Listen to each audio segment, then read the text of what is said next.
Magandang araw po sa inyong lahat. Lalong-lalo na po sa inyo, Sir Blair.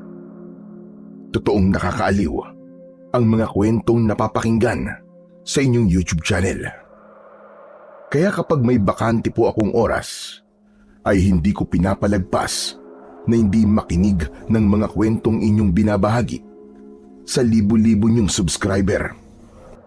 Itago niyo na lamang po ako sa pangalang Waldo. Mas pinili kong hindi sabihin ang tunay kong pangalan dahil na rin sa aking nakaraan.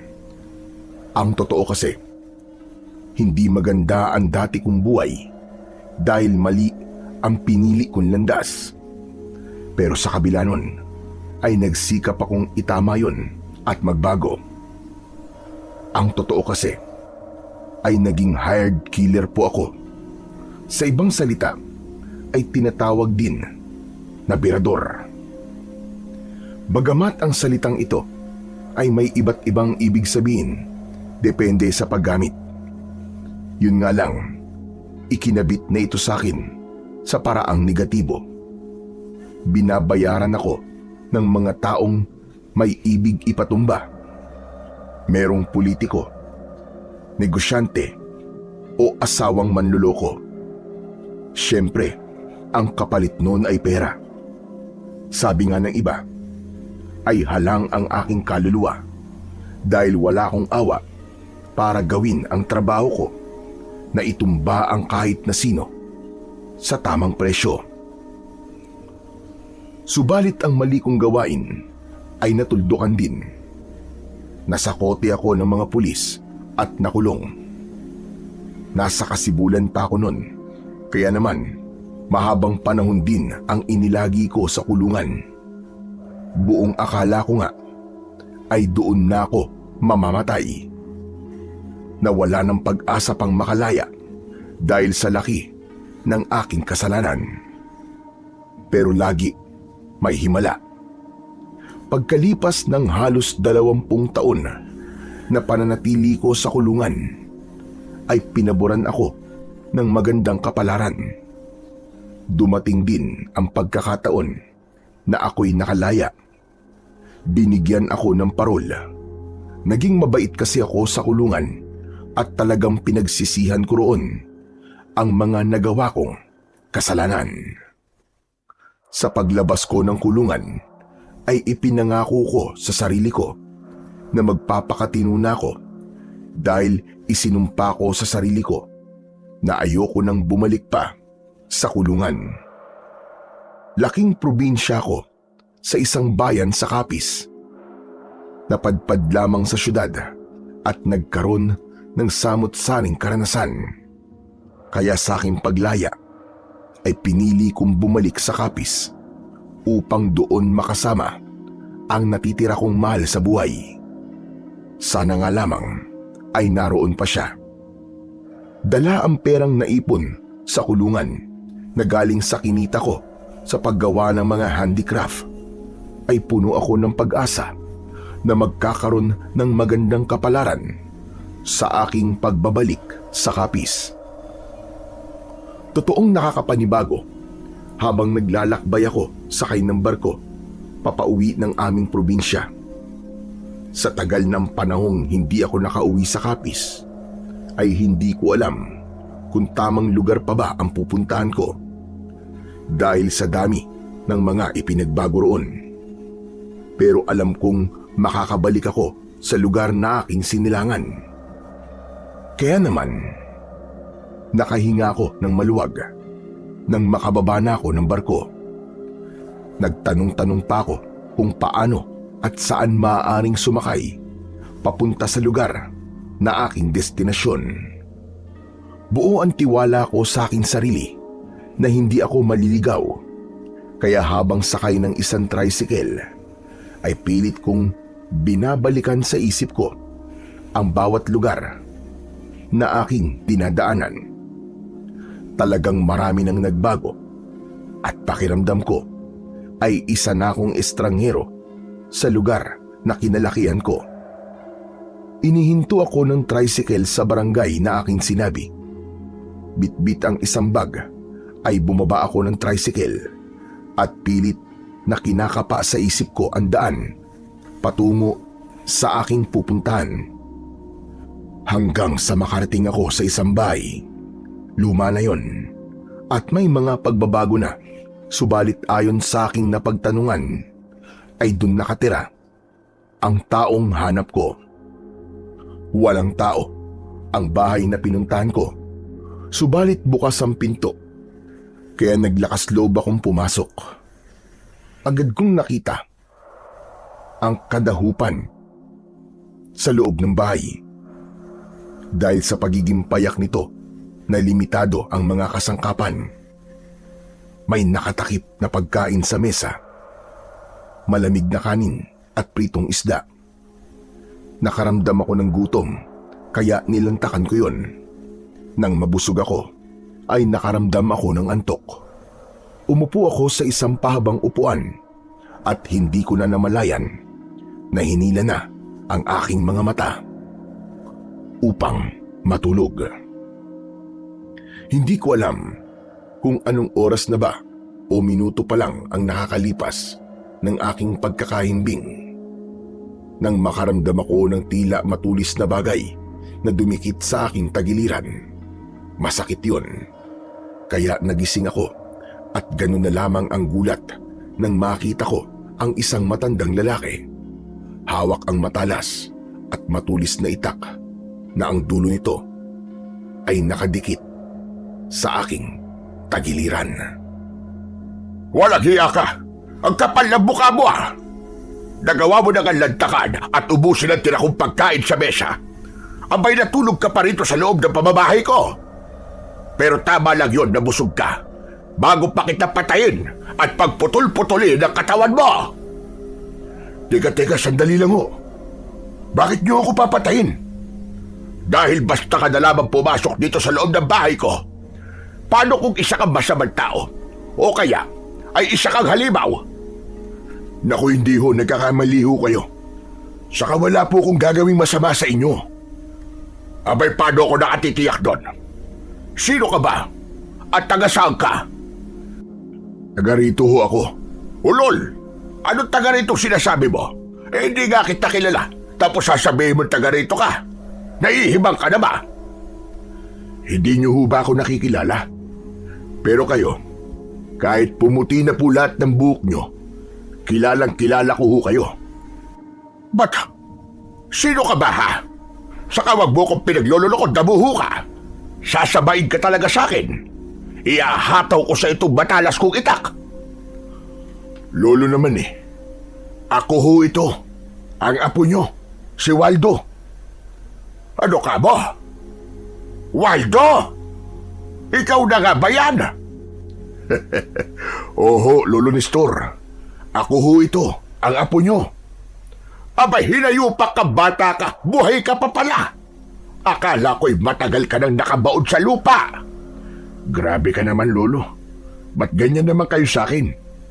Sa dami ng kalokohan at kasalanan ginawa mo, ano pa ba ang aasahan ko? Eh di ang isipin kang matagal ka nang wala.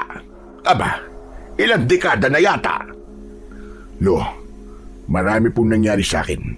Pero ang mahalaga, nandito na po ako ulit nakabalik. Buhay na buhay.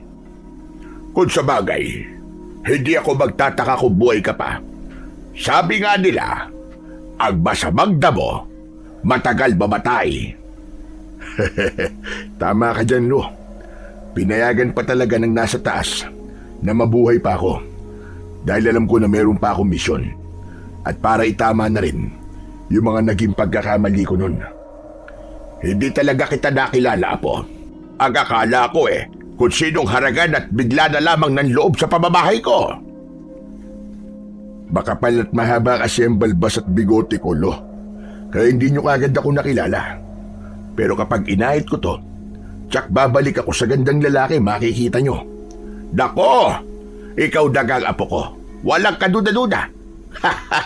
Hanggang ngayon ay hambog ka pa ring damuho ka. Lolo naman nagsasabi lang naman ako ng totoo. Saka hindi ho ba mana po ko sa inyo. Yung kagwapuhan lang, yun ang minana mo sa akin. Pero yung kahambugan mo, aba, hindi ko alam kung saan mo yan minana. Saan pa ba? Di sa anak nyo na tatay ko. Naku di sa akin pa rin ang balik niyan. Pero teka nga pala, paanong nakabalik ka rito? Ano ba kayo, Lo? Ayaw nyo bang narito ko? Abay, siyempre. Sumakay po ako ng barko. Hindi yon. Loko ka. Di ba'y nakakulong ka? Tumakas ka, no? Tapos dito ka magtatago sa kapis. Abay, siraulo kang bata ka. Alam kong nasa kulungan ka damuho ka. Dahil marami kang kaloko ang ginawa. Lolo naman, hindi ba pwedeng malaya na ako? Ano bang akala nyo? Doon na ako mabubulok sa loob ng rehas? Danes, pwede yun, Lo. Sigurado ka ba na malaya ka na? Hindi ka talaga tumakas? Lo, totoo ho yun. Teka lang ha, para maniwala ho kayo, ipapakita ko po sa inyo release paper ko para di na kayo magduda. Hindi na. Hindi ko naman mababasaya kung ano man ang nakasulat sa papel na sinasabi mo. Pero basta totoo ang sinasabi mo na malaya ka na, wala na ang problema sa akin yon. Paano ho kung tumakas talaga ako? Abay, subukan mo lang. Dahil ako mismo ang magsusuplong sa'yo sa mga pulis. Dahil madadamay ako sa kalokohan mong yan, siraulo ka. Nakita ko ang pag-aalala at pagkabahala ni Lolo Nestor. Kaya tiniyak ko sa kanya na totoong nabigyan ako ng parola at malaya na ako. Bagay na nagpakalma sa kanya. Nakita ko ang kasiyahan sa aking lolo na nakita niya akong muli. Ipinagkatay pa niya ako ng isang inahing manok. Inadobo niya yon sa gata ng nyog. Paborito kong pagkain yon na hindi niya pala nalilimutan. O ano? Anong masasabi mo sa niluto ko para sa'yo? Abalo, muntik ko na humalimutan ang pangalan ko sa sarap. Tapos medyo maanghang pa. Wala ka pa rin kupa sa pagluluto, Lolo. Namiss mo lang ang luto ko kaya kaganyan. Abay, oo naman, Lo. Isa yun sa binalikan ko dito sa Kapis. Pero marami nang nagbago dito, iho. Oo nga po, Lo eh. Muntik ko na pong hindi makita tong lugar natin. Dahil hindi lang itong lugar at mga bayan nagbago, kundi maging ang mga nakatira dito. Marami lang naninirahan dito na galing sa iba't ibang lugar. Tama ka? Kumusta naman po ang buhay niyo rito, Lo? Yun ang nakakalungkot, Apo. Aba, bakit, Lo? May problema ho ba? Oo. Dahil hindi pa rin nakakaalpas sa kahirapan ng mga taga rito. Lalo na nang dumating dito ang isang negosyante na lalong ginawang kaawa-awa ang mga magsasaka na tanging pagtatanim lamang ang alam para mabuhay. Ano pong ginagawa ng negosyanteng yun? Masyado siyang ganid, gahaban, hindi marunong maawa sa mga kawawang magsasaka. Ano po bang ginagawa niya? Gusto niyang lahat ng mga ani ng mga magsasaka sa lugar na ito, maging sa karatig na baryo, ay siya ang bibili. Walang ibang pwedeng bumili, kundi siya lamang. Di ba okay naman ho yun? Dahil hindi na kayo mahihirapang humanap pa ng bibili ng mga inaning prutas at gulay. Okay sana kung nasa tamang halaga. Kaya lang binabarat niya na gusto. Dahil sa pinakamababang halaga niya binibili, tapos ibibenta niya sa napakataas na halaga. Kaya siya lamang ang kumikita ng limpak-limpak na salapit. Paano kung hindi niyo sa kanya ibibenta? Walang nagtatangkab bumili na ibang mga ngalakal. Dahil tinatakot niya. Malakas ang loob niya. Palibhasa kakampi niya mga opisyalis sa gobyerno na nakaupo sa bayang ito. Nagkakaroon sila ng sabuatan, kaya sila ang tumitiba sa kita. Mga tiyan at bulsa nila ang dalalamanan. Teka, Lo. Sino po ba yung negosyanteng sila sabi nyo? Senyor Olivio ang pangalan niya. Ang gahabang negosyante na nagpapaikot sa mga magsasaka dito sa ating lugar. Di kaya dahil sa kanya, kaya pinag-adya ng kapalaran na bumalik ako dito? Waldo! Umuwi ka rito para ayusin na ang buhay mo, hindi ba? Ano ba yung iniisip mo? Wala, Hulo. Olo, umuwi ako dito para ayusin ang buhay ko. Dahil marami na akong nagawang kasalanan sa buhay ko. Kaya nga, kaya dapat na magpakatino ka na. Pero kung makikita ko naman na may nang aargabyado sa kalugar ko, parang hindi ko kayang manahimik na lamang, Lo. Ayan, paiiralin mo na naman ang pagiging berador mo. Baka nakakalimutan mo, ha, Waldo? Yang ugali mong yan ang dahilan kung bakit nasira ang buhay mo. Matagal na panahon kang namalagi sa kulungan, ipapaalala ko na sa'yo. Kaya wag mo nang hangarin pang bumalik sa lugar na yon. Marami pang pwedeng mangyari sa'yo, Apo, na nasa labas ng rehas. Tahimik lang akong nakinig sa sinabi sa akin ni Lolo Nestor. Dahil wala naman siyang nais mangyari, kundi ang tuluyan na akong magbago upang hindi na masayang pa ang pagkakataong ibinigay sa akin para mamuhay ng malaya. Kinabukasan ay nais kong maglakad-lakad para makita pa ang ibang lugar sa baryong aking kinalakihan. Maaga akong gumising, pero mas maaga pala si Lolo Nestor na nakita kong nagkakape na. Aba, maaga kang bumangon, ha? Saan ka pupunta, Waldo? Maglalakad-lakad lang ho sana. Baka sakaling may mga kakilala pa akong makita dito na maaari ko pang maging kauntahan. Oo naman. Kahit papano ay marami pa rin. Pero magkape ka muna bago ka umalis. Naglaga ako ng kapeng barako. Naglagay sa kape sa basong gawa sa aluminum si Lolo Nestor, kaya sinabayan ko muna siyang mag-almusal. May nilaga na rin siyang kamuting kahoy at hinog na saging na saba. Yun ang mga pagkaing totoong na-miss ko. Iba pa rin ang mga pagkaing natural.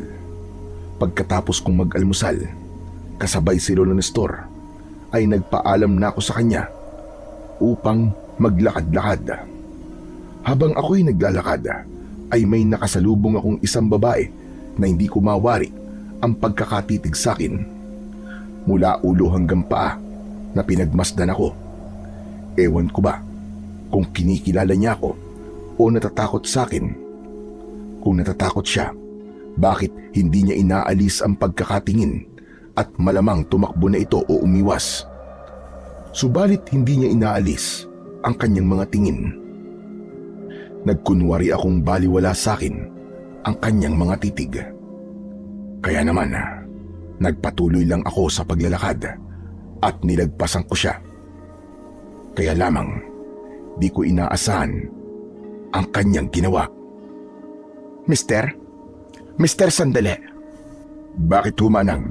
May kailangan ba kayo? Kung makamanang ka naman sa akin, halos magkaedad lamang tayo. May sasabihin ka ba? Kanina pa kasi kita tinititigan. Kahit may balbas at bigote ka, para bang namumukhaan kita. Alam kong bago ka lang dito, dahil ngayon lang kita nakita. Kaya lamang, may naaalala ko na kahawig mo. Baka ako nga po yun. Sino ka ba? Ako ho si Waldo, apo ni Lolo Nestor. Sabi ko na nga ba, kilala kita. Ikaw nga yun. Ikaw si Waldo. Oo nga, sinabi ko na sa iyong pangalan ko, di ba? Ikaw, sino ka naman? Ako si Marga. Margarina Estrella. Sister Margarin. Oo, ako nga. Yan ang tawag dati sa akin. Naaalala mo pa pala? Oo naman. Makakalimutan ko ba yun? Magkababata tayo. Guwapo ka pa rin hanggang ngayon, ha? Hoy Marga, tumigil ka. Baka inaano mo na ako niyan, ha? Mamaya may makarinig sa atin magalit pa. Sino namang magagalit? Sino pa? Hindi ang asawa mo. Wala na. Matagal ng tigok yon. pinatay ng aswang. Ano ka mo? Pinatay ng aswang? Bakit? May aswang ba na naliligaw dito? Oo, dati meron. Pero nawala rin mula nang may dumating na manunugis. Ngayon, mukhang nagbalik na sila. Palibasa wala na yung manunugis na dati dumayo dito sa Baryo Acacia. Buti, hindi ka inaaswang. Abay, bakit naman? Kaaswang-aswang ba ako? Oo naman, kung aswang nga lang ako baka inaswang na kita Hihintayin ko yan, Waldo, ha? Matagal na akong gusto magpaaswang. Lalo na kung kasing gwapo mo ang aaswang sa akin. Nagtawanan na lamang kami ni Marga. Lumalaban siya ng biruan. Kung sa bagay, noong kabataan pa namin, ay ganun talaga si Marga. Kaya sa maikling sandali ng pag-uusap namin, ay para bang bumalik kami sa aming kabataan. Nagpatuloy kami sa aming kwentuhan. Binalikan ang ilang mga karanasan nung kabataan namin. Maya-maya pa ay dumating na ang isang lalaki na ang edad nito ay nasa 20 anyos o higit pa. Nakakunot ang kanyang noo na lumapit sa amin. Kanina ko pa po kayo hinahanap Nandito lang pala kayo. Abay, pasensya ka na. Medyo nagkasarapan ang kwentuhan namin ni Waldo Tara na, umuwi na tayo. Sige, Waldo, uuwi na kami ha. Sa ibang araw na lang. May iba pang pagkakataon para magkakwentuhan tayo uli. Napansin kong tila mainit ang ulo ng binatang lumapit kay Marga at niyaya na siyang umuwi. Wari nag-aalala siya na agad naman siyang sumama. Hindi na nga niya naipakilala sa akin kung sino ito. Kaya napakamot na lang ako ng ulo habang pinagmamasdan silang dalawa. Napapalayo.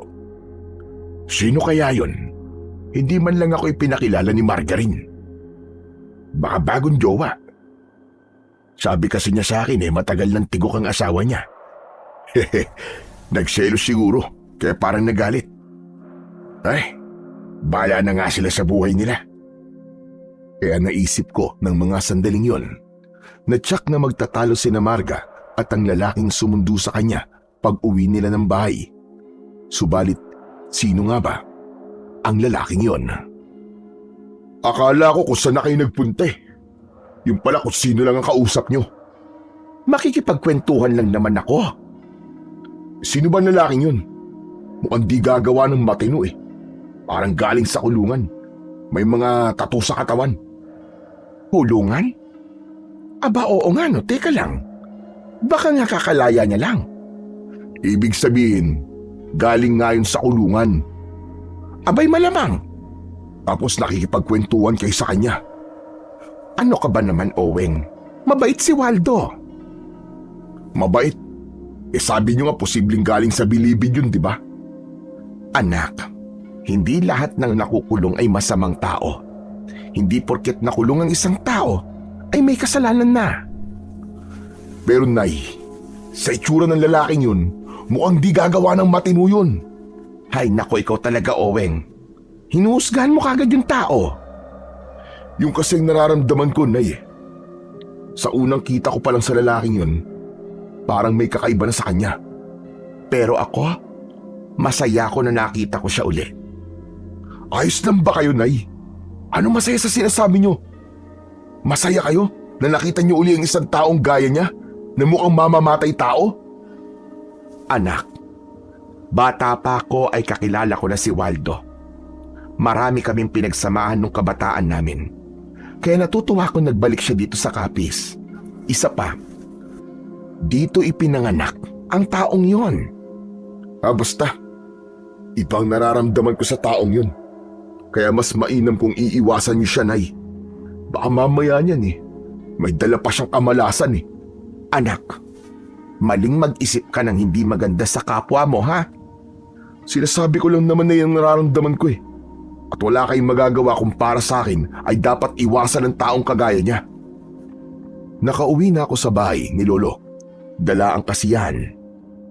At napansin kagad yon ni Lolo Nestor. Aba, mukhang may magandang nangyari sa paglalakad mo Ah, may nakita po kasi ako isang kaibigan, Lo. At siya pa ang unang nakakilala sa akin. Aba, sino naman yon? Si Marga ho, yung tinutukso namin na Star Margarine. Dahil nga ang totoong pangalan, Margarita Estrella. Hindi niya nalimutan ang itsura mo. Kaya nga po nagtataka ko, Lo eh. Kahit may balbas at bigote ako, nakilala pa rin niya ako. Malamang, puso niya ang nakakilala sa'yo, Apo. Ho? Anong ibig niyo sabihin, Lo? Aba, makakalimutin ka na ba? Di nga ba? May kursunada sa'yo dati pa ang babaeng yon. May gusto sa'yo si Marga. At malamang hanggang ngayon ay type ka pa rin niya. Abalo, matagal na hong panahon yun. Saka mayroon na ho siyang pamilya. Patay na ang asawa doon. Pero may anak siya, si Oweng. Ah, baka siya yung binatang lumapit sa amin. Tapos niyaya na siyang umuwi. Medyo suplado eh. Ganon talaga ang binatang yon. Parang galit sa mundo. May kasungitan talaga. Akala ko kasi jowa niya eh. Hindi, anak niya yun. Pero mahigpit yun. Ayaw niyang may kung sinong kausap ang nanay niya. Gaya na lamang ng nangyari kanina. Ang sama ho ng tingin sa akin. Tama kayo. Parang galit nga sa mundo. Baka pinoprotektahan lang niya ang nanay niya kaya siya gano'n. Pero Lo, mas maganda na ang tingin ko ngayon kay Marga. Di gaya nung kabataan pa namin. Ikaw talaga bata ka. Dati panay ang iwas mo sa kanya kapag pinupunta ka dito sa bahay. Nabibwisit ka kapag panay ang sunod sa'yo. Pero ngayon iba na. Parang gano'n na nga hulo. Mukhang ako na ho ang susunod-sunod sa kanya. Kaya mababaliktad na po ang aming mundo. Kung sa bagay, wala namang masama dahil binata ka pa hanggang ngayon. Yun nga hulo eh. Lumipas ang pagiging binata ko sa kulungan dahil sa tagal ng panahong nakabilanggo ako. Pero ngayon Lo, babawi talaga ako. Saka gusto ko pong ayusin ang buhay ko. At siyempre, gusto ko magkaroon ng pamilya.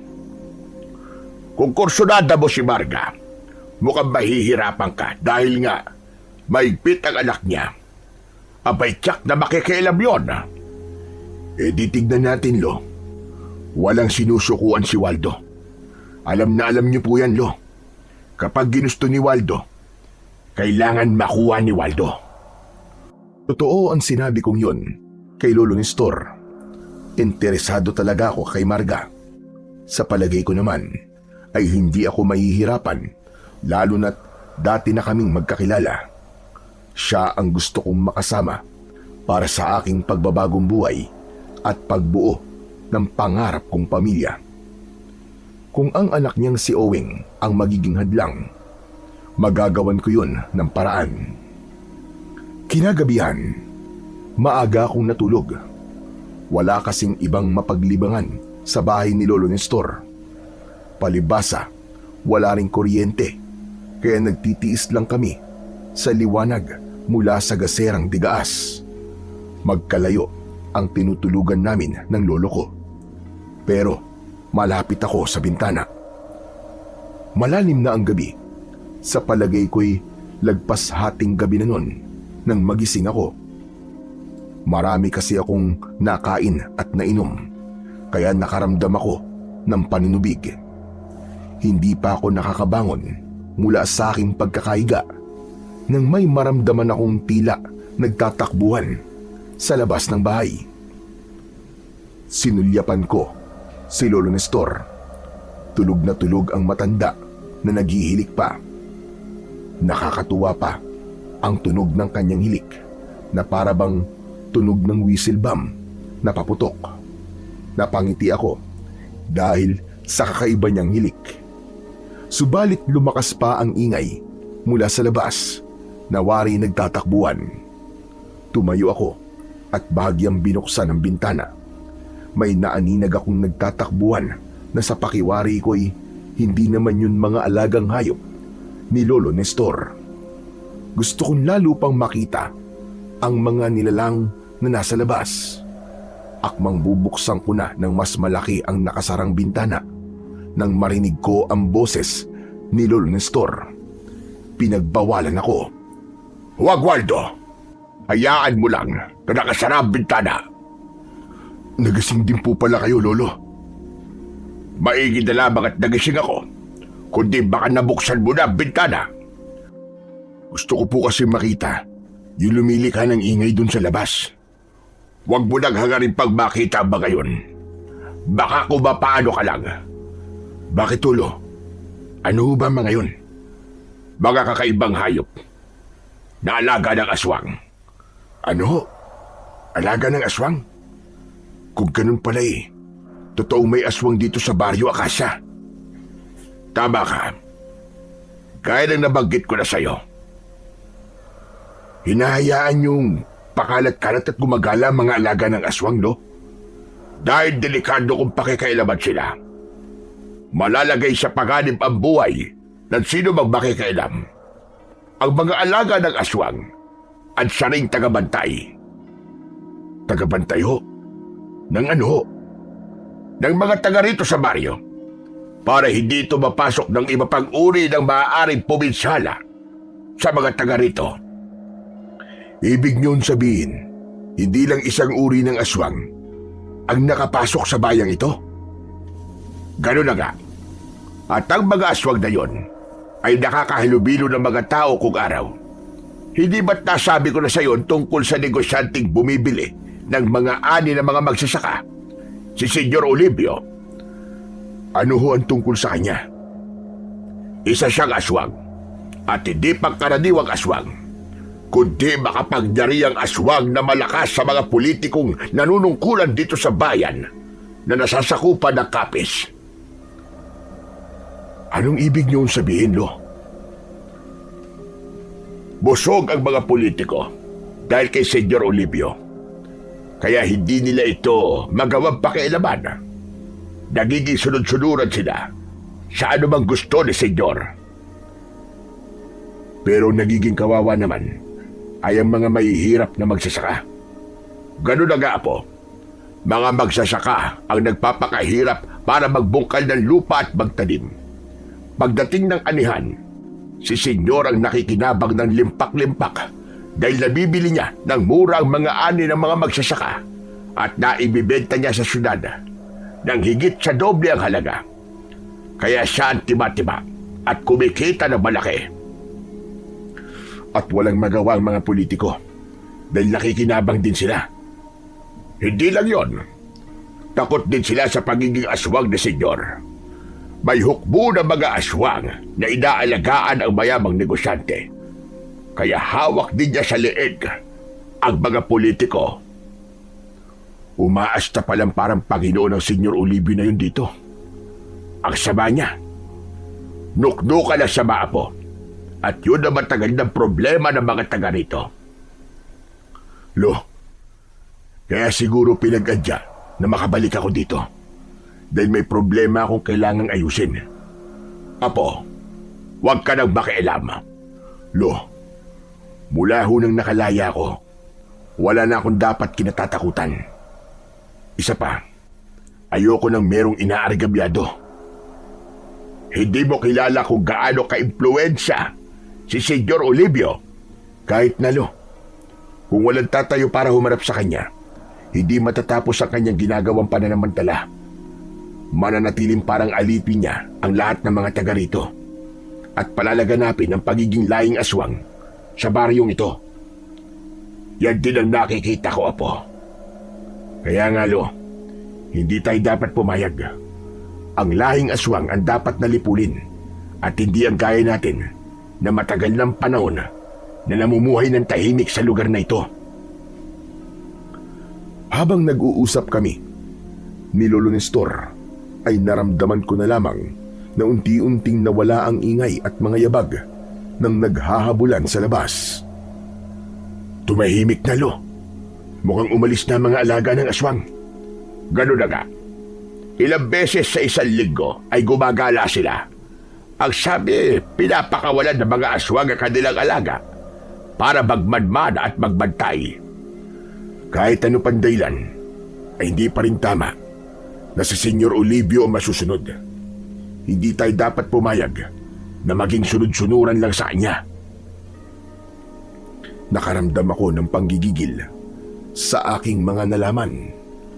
Ganun na pala talaga kalala ang nangyayaring hindi maganda sa lugar na kinalakihan ko. Masakit sa akin na malaman ang katotohanan yon. Tila ang mga taong ipinanganak sa baryo na yon ang magiging alipin ng isang dayo dahil sa kanyang kayamanan at itim na kapangyarihan. Masakit isipin yon na nagpapahirap ng kalooban ko. Ang tungkol doon ay napatunayan ko ng mga sumunod na araw sapagkat nakita ko na nagkakatipon-tipon ang mga magsasaka. May darating daw na mga truck na kukuha ng mga inaning produkto sa aming lugar. At balita ko ay darating din daw si Senyor Olivio. Kaya sa wakas ay magkakaroon na rin ako ng pagkakataon na makita siya. Ano ka mo? Pupunta ka sa pulong ng mga magsasaka? Oo, Lolo Nestor. Dahil darating daw doon si Senyor Olivio. Apo, pakiusap sana. Huwag kang gagawa ng kahit na anong gulo. Makikinig lang ako, Lo, para malaman ko kung ano bang pag-uusapan nila. Kung ano man ang marinig mo at hindi mo yun magustuhan, sana huwag ka nang makialam, Apo. Bahala na po, Lo. Apo, nakikiusap ako sa'yo. Saka hindi rin dapat nagpapadalos-dalos sa kahit na anong bagay. Ang kailangan ay pag-isipan muna at pagplanuhan dahil ang kabiguan ay nangyayari sa mga desisyong hindi mo pinag-iisipan. Huwag po kayo mag-alala. Gagawin ko po ang sinasabi niyo, Lo. Ibig ko lang talagang malaman ng mga pag-uusapan ng mga magsasaka kaharap si Senyor Olivio. Sinundan ko ang mga taong naglalakad na patungo sa lugar kung saan gagawin ang pulong na dadaluhan ni Senyor Olivio. Habang naglalakad ako, ay nakita ko ang anak ni Marga. Nais ko ring makapalagayan ng loob ang binata para wala akong maging problema sakaling formal na akong manligaw kay Marga. Binati ko at kinausap si Owing habang kami naglalakad. Kumusta ka? Nanay mo pala si Marga. Oo, matagal na. Mula nung pinanganak ako, nanay ko na siya. Ayos ha? Oo nga naman. Komedyante ka pala, no? Sino may sabi? Ako. Kasi nagpapatawa ka sa sagot mo eh. Hindi ako nagpapatawa. Seryoso ko. Ah, ganun ba? Akala ko kasi nagjo-joke ka eh. May dahilan ba para makipagbiruan ako sa'yo? Abe, wala naman. Wala pala eh. Eh di hindi ako nagjo-joke. Ah, ako nga pala si Waldo. Kilala kita. Sinabi na ng nanay ko. Kababata ko nanay mo. Magkasabay kaming lumaki dito at naging magkaibigan. Hindi ko tinatanong. Eh sinasabi ko lang naman. Teka sandali. Galit ka ba? Hindi. Bakit naman ako magagalit? Eh, seryoso ka eh. Eh ano ngayon? Mahirap kasi kapag masyadong seryoso. Madaling tumatanda. Problema ko na yun. Asan nga palang nanay mo? Hindi mo yata kasama. Ayaw ba niyan dumalo ng pulong ni senyor? Wala eh, may ginagawa. Nasa bahay niyo ba? Oo. Pero hindi mo siya pwedeng puntahan doon ha. Aba, bakit naman? Ayokong lalapit ka sa kanya. Hindi naman ako masamang tao eh. Apo ko ni Lolo Nestor. Alam ko. Pero sabi ni nanay, dati kayong bilanggo. Ibig sabihin, dati kayong kriminal. Ayaw mo makipagkaibigan ako sa nanay mo? Oo, mahirap makipagkaibigan sa isang dating kriminal. Baka mamaya eh, kung ano pang gawin mo sa nanay ko. Ganyan ba ang tingin mo sa akin? Nagagawan ko ng masama si Marga? Aba malay ko ba? Hindi naman kita lubos na kakilala eh. Kaya nga gusto kong makilala mo ko. Kung handa kang bigyan ako ng pagkakataon.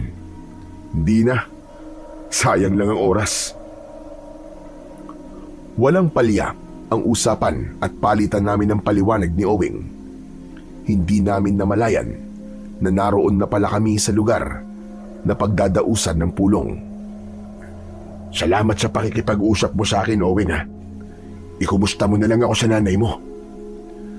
Hindi ako pinansin na tila walang narinig si Owing. Kundi, tuloy-tuloy lang akong iniwan at nakihalubilo na siya sa ibang mga kalalakian na ang karamihan ay mga kaedad din niya. Suplado tong anak ni Marga. Mukhang siya nga yata ang magiging malaking hadlang sa akin. Hindi pa ako natatagalan mula nang makarating sa lugar ng pulong nang maya-maya ay nagkandaingay ang mga naroroon. Nagbulungan sila. Nakita pala nila ang paparating na sasakyan ni Senyor Olivio. May 2 sasakyan na dumating. Subalit hindi pa yon ang sasakyan ng taong inaabangan ng marami. Nang dumating ang 3 sasakyan, may mga lalaking sumalubong doon mula sa naunang mga kotse. Binuksan nila ang pinto ng magarang kotse. Lumabas ang isang lalaking nakasuot na itim na long sleeve at itim din na pantalon. Makintab ang itim ring sapatos. Nasa edad 50 ang lalaki na ang leeg at kamay ay napapalamutihan ng mga gintong alahas. Tumahimik ang mga tao. Hindi man ako mag-usisa ay natitiyak kong siya na nga si Senyor Olivio, ang mayamang negosyante na sinasabi nilang aswang. Subalit kahit alam nilang aswang ay wala silang magawa para hulihin ito. Pinangunahan din sila ng takot. Isa pa, ang sabi nila'y wala namang kaguluhang ginagawa sa kanilang lugar. Yun nga lang, ang paraan ng kanyang pagninegosyo ay hindi makatao dahil sa labis na panlalamang.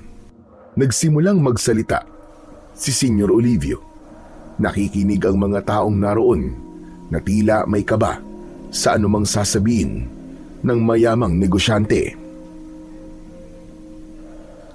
Nagpapasalamat ako sa pagbibigay niyo ng oras para sa mahalagang pagpupulong na ito. Alam ko na kanina niyo pa ako hinihintay, kaya hindi ko na patatagalin at pahahabain pa ang nais ko sabihin sa inyo.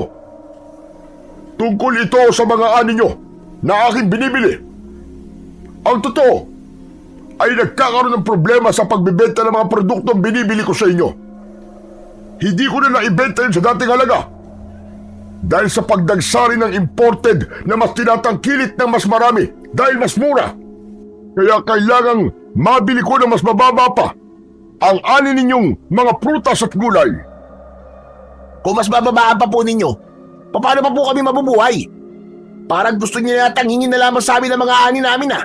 Kung ganyan din lang, aba, ibibenta na lang po namin sa iba. Sa tingin mo ba ay may ibang bibili sa inyo? Oo naman. Kung magpapapasok lang si Mayor ng ibang negosyante, tiyak na maibibenta namin yon sa mas magandang presyo. Kaya lamang, hindi siya nagpapapasok eh. Dahil na rin sa inyo, Senyor Olivio. Kini-question nyo ba ang desisyon ng Mayor? Hawak mo kasi sa legang, Mayor. Tinatapot mo siya. Kaya sunod-sunuran sa inyo. Sandali lang. Hindi ko gusto ang tono ng boses mo, babae. Bakit di mo kilala kung sino kaharap mo? Yan ang hirap sa inyo. Nananakot kayo. Gusto mo kaming sakalin at patuloy na hawakan sa leg. Lalo kaming nagiging kawawa. Paano na lang ang kinabukasan namin? Nakita kong napikon si Senyor Olivio sa pagiging prangka at diretsahang pagsasalita ng babae. Sumenya siya sa mga lalaking tauhan ni Senyor. Mula sa gitna ng mga kasamaang magsasaka ay kinuha ng mga tauhan ng mayor ang matapang na babae. Nagwawala ito at tumututol para hindi siya makuha. Pero walang nagawa ang babae. Ang mga kalalakihang naroon ay tahimik lang na tila natutulala. Hindi sila kumilos para ipagtanggol ang kasamahan nila. Nakita kong takot ang rumihistro sa kanilang mga muka.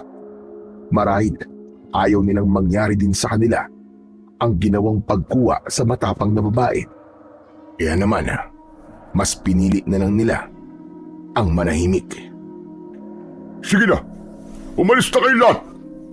Tapos na ang pag-uusap na ito. Pero ito ang pakatandaan nyo. Hindi nyo kaya ang katulad ko. Dahil oras na suwagin nyo ako, hindi nyo magugustuhan na magiging balik sa inyo. Isang lalaking naroon ang nagsalita at narinig yun ni Senyor Olivio. Hambog! Saksakan ng yabang! Akala niya yata Diyos siya. Sino yun? Sino nagsalita na yun? Tahimik ang mga taong naroon. Walang nagsalita at walang nagturo isa man sa kanila. Pero malakas ang pakiramdam ng negosyanteng mayabang. Ang mata ay nakapukol kay Owing. Ikaw lalaki! Ikaw na may suot na sombrerong itim. Lumapit ka rito. O ano? Hindi ka lalapit, ha? Malakas ang kutob kong ikaw yung narinig ko nagsalita. Ako po? O ikaw nga. Lalapit ka ba? O gusto mong ipakaladkad pa kita sa mga tauhan ko? Pinagmamasdan ko si Owing.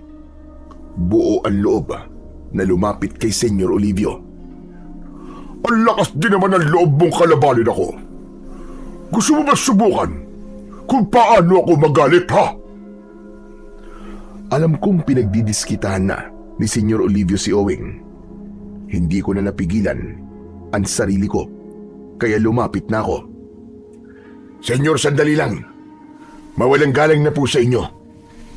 Nagkakamali po kayo. Hindi po siya narinig yung nagsalita. Kung hindi ang lalaking yan, sino? Nakita ko po na nagmamadali pong umalis dahil natakot po siya sa inyo. Totoo ba sinasabi mo, ha, lalaki? Oo, senyor. Totoo po. Habang kausap ko si Senyor Olivio, ay nakita ko ang isang lalaki na may hawak na matulis na bagay at pasugod sa matandang negosyante. Handa niyang itarak yon sa likod ni Senyor Olivio. Alam kong mas magiging malaking gulo yon at marami ang mapapahamak dahil tiyak na susugod ang mga tauhan ni Senyor. Kaya naging maagap ako at pinigilan ko ang lalaking ibig umatake sa negosyante. Hindi mo alam ang gagawin mo. Tumigil ka! Maigpit kong hinawakan ang kamay ng lalaki at binitiwan niya ang patalim na kanyang tangan. Nakita yun ni Senyor maging na mga tauhan nito. Kaya naman, agad nilang prinotektahan ang negosyante. Agad namang lumayo ang mga magsasaka upang umiwas sa gulong pwedeng mangyari. Dinampot ng mga tauhan ni Senyor Olivio ang lalaking ibig manakit rito. Alam kong hindi maganda ang kahihinatnan ng taong yon, kaya sinubukan kong kausapin si Senyor Olivio. Senyor, humihingi po ako ng pasensya sa ginawa niya. Ang totoo ho kasi ay kapos sa pag-iisip ang taong yan eh. Kaya sana ho, maintindihan nyo. Ano ka mo?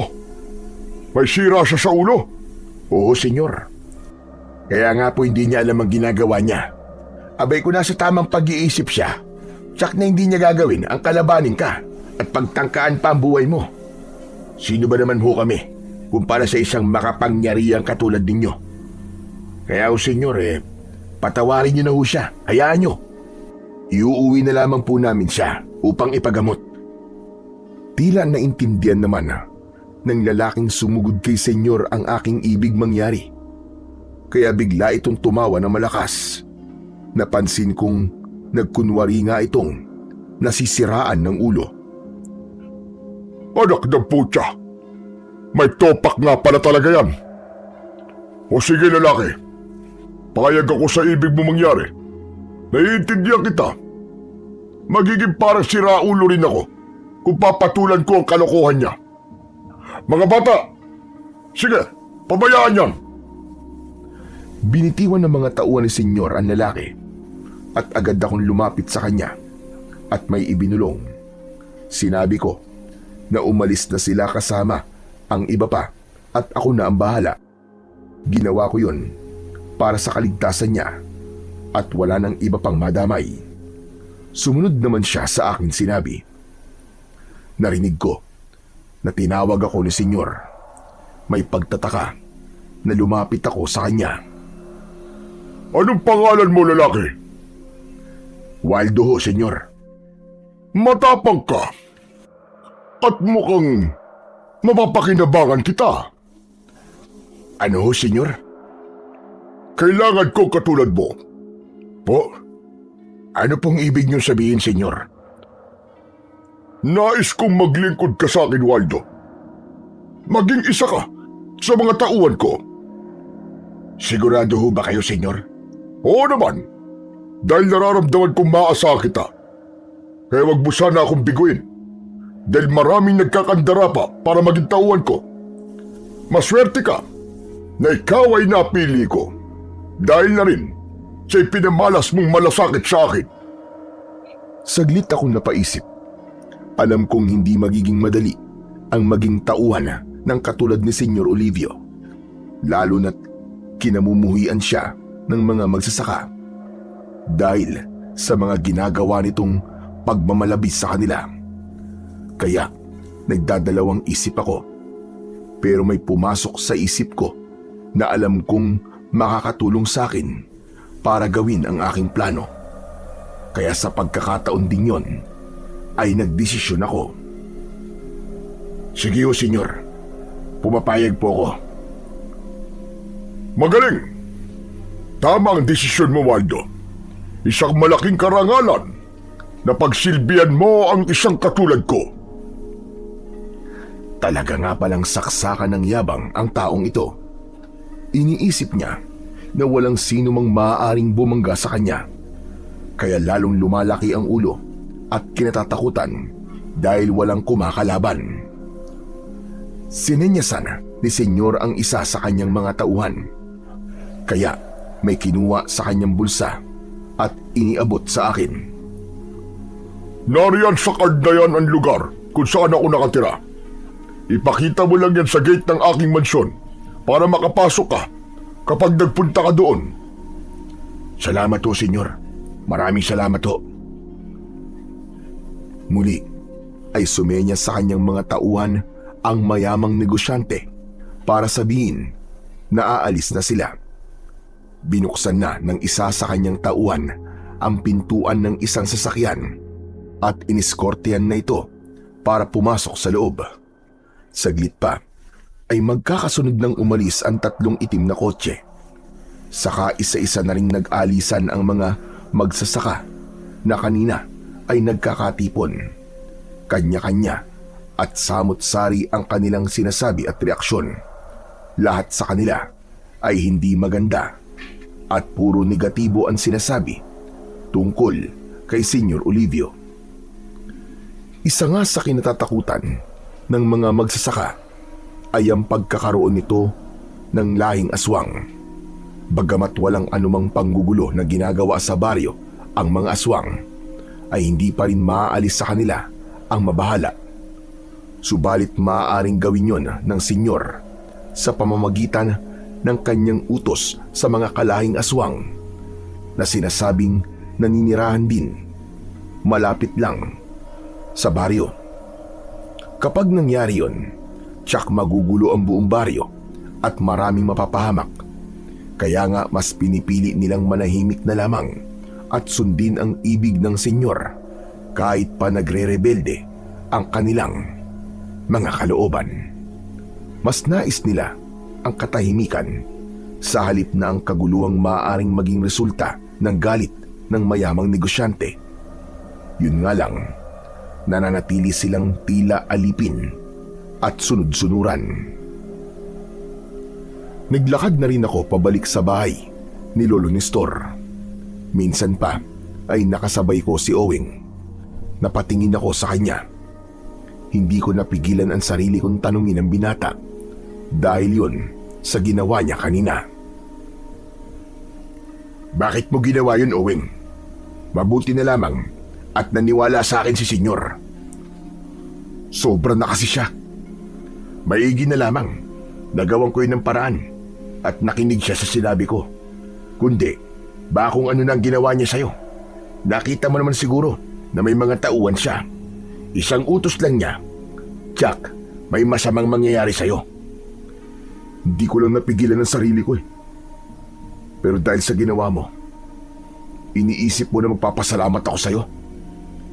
Hindi ba't dapat lang dahil iniligtas kita? Aba, ayos ka rin no? Hindi ko naman sinabing tulungan mo ako at iligtas sa kasamaan ni Senyora.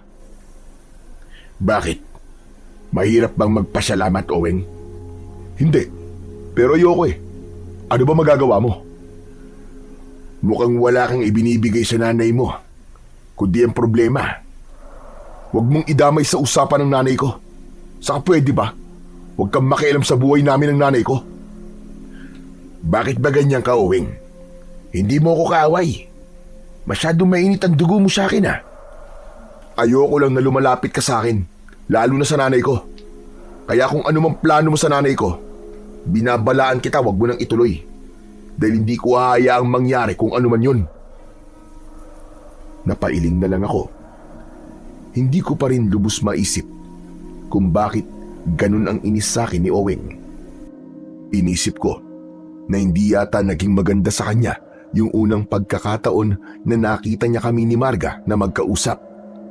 O talaga lang sobra niyang pinoprotektahan ang nanay niya. Nang nasa bahay na ako, ay ipinaalam ko kay Lolo Nestor ang pakikipagkasundo ko kay Senyor, maging ang aking plano, bagay na ikinagulat niya. Apo, sigurado ka ba sa gagawin mo? Oo, Lolo. Sigurado po ako at pinag-isipan ko na ho yun. Gusto mo maging tauhan ni Senyor Olivio? Tama ho kayo. Pero nasabi ko na sa iyo ang pagkatao niya, hindi ba? Kaya nga siya kinatatakutan ng mga taga rito sa Kapis. Isa siyang aswang at bantog ang pangalan niya dahil sa kanyang pagiging ganid. Lo, baka nakakalimutan niyo na naging bantog din ang pangalan ko nun. Kinatatakutan din akong berador at wala akong sinisino. Pero tapos tayo na po. Nagbalik ka rito para magbagong buhay. Kaya lang ho, sa mga nangyayari, paano ko haharapin ang pagbabagong buhay kung mayroong mga taong naaapi, kinakawawa at biktima ng pagmamalabis ng ibang tao? Kaligtasan mo lamang ang hangad ko, Waldo. Lo, wag ho kayo mag-alala. Alam ko po ang gagawin ko. Diyos ko, ako kinakabahan para sa iyo eh. Mas mainam po, Lo, kung makikilala ko ng lubusan si Senyor, para alam ko ang gagawin ko. Eh, anong gagawin mo? Ano bang ibig mong mangyari? Lo, saka ko na lang po ipapaliwanag sa inyo. Basta ngayon, alam kong tama itong gagawin ko. Ito na rin ang pagkakataong hinihintay ko para hindi ako mahirapang pumasok sa mundo ng isang aswang na gaya ni Senyor Olivio. Dahil sa aking mga naging paliwanag, ay nakumbinsi ko si Lolo Nestor na hayaan na lang ako. Alam kong hindi pa rin maalis sa kanya ang mag-alala. Subalit may tiwala siya sa akin.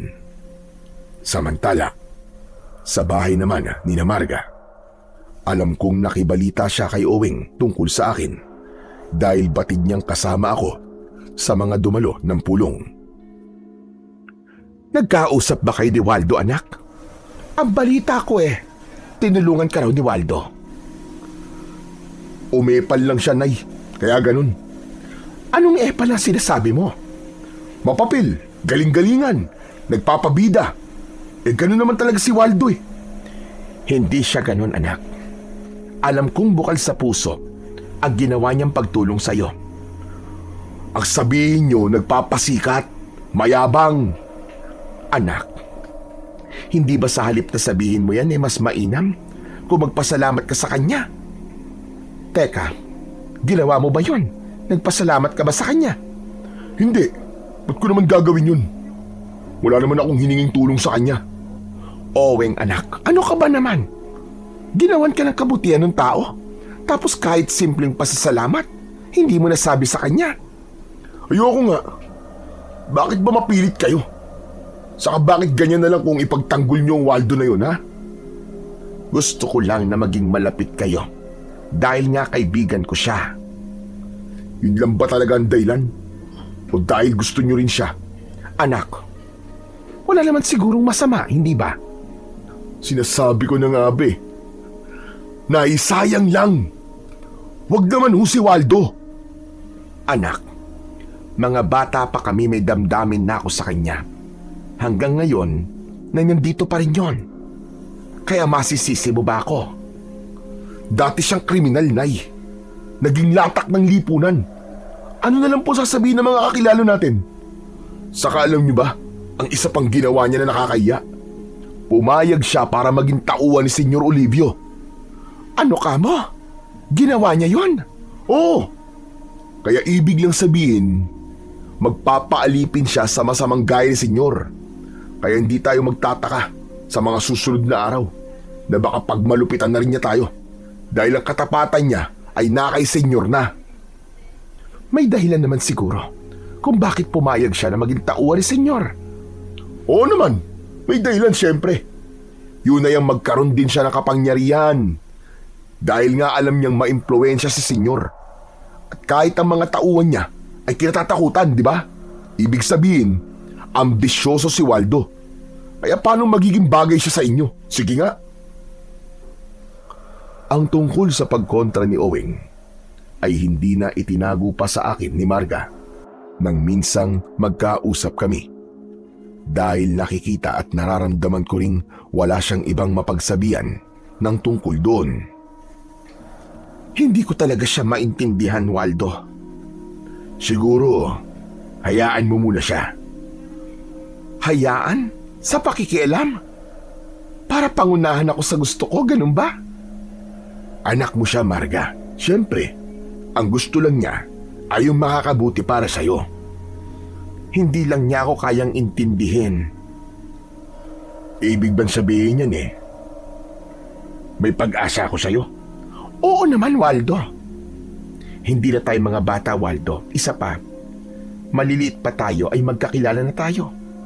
Naglalaro pa nga tayo sa ulan at naliligo sa ilog na walang mga saplot. Kaya nakita ko na ang lahat sa'yo. Ikaw naman, nakita ko na rin naman ang lahat sa'yo ah. Pero iba na ngayon. Iba na rin yung kwan ko ngayon. Mas palaban na. Nagkatawanan na lamang kaming dalawa. Kahit papano ay nagiging magaan ang aming usapan kapag ganong may kasamang tawanan. Ayoko na ring pabigatin pa ang nararamdaman ni Marga. Pero ang importante sa amin ay nagkakaintindihan kami. Yun nga lang, tiyak na sa pag-uwi ni Marga ay magkakaroon na naman sila ng pagtatalo ni Owing. Malamang may marites na magsasabi na nagkita kami ng nanay niya. Pero alam kong handa si Marga sa bagay na yon. Kinabukasan, naghanda ako para magpunta sa bahay ni Senyor Olivio. Tiyak na hihintayin niya ako. Saka nakapagbitiw na rin ako ng salita. Sinabi ko na payag akong maging tauhan niya. Nagpaalam na ako kay Lolo Nestor. Nasa mukha ng lolo ko ang pag-aalala sa aking gagawin. Kailangan ba talaga gawin mo pa ito, ha, Waldo? Opo, Lo. Diyos ko, kung kinakabahan sa'yo. Ayoko mapahamak ka. Alam mo naman kung anong uri ng nilalang si Senyor. Alam ko po ang gagawin ko, Lo. Paano kung pati ikaw ay gawin niya kauri niya? Paraan niya ang hikayatin ng taong makukursunadahan niya. At makikita niya, maaari niya mapakinabangan para alukin ang trabaho. Ang magiging kapalit nun ay magiging kauri ka nila para gamitin sa kanya mga plano. Hindi po mangyayari sa akin yun, Lolo Nestor. Ang totoo po, gagawin ko ito para din sa kaligtasan natin. Lalo na po sa inyo.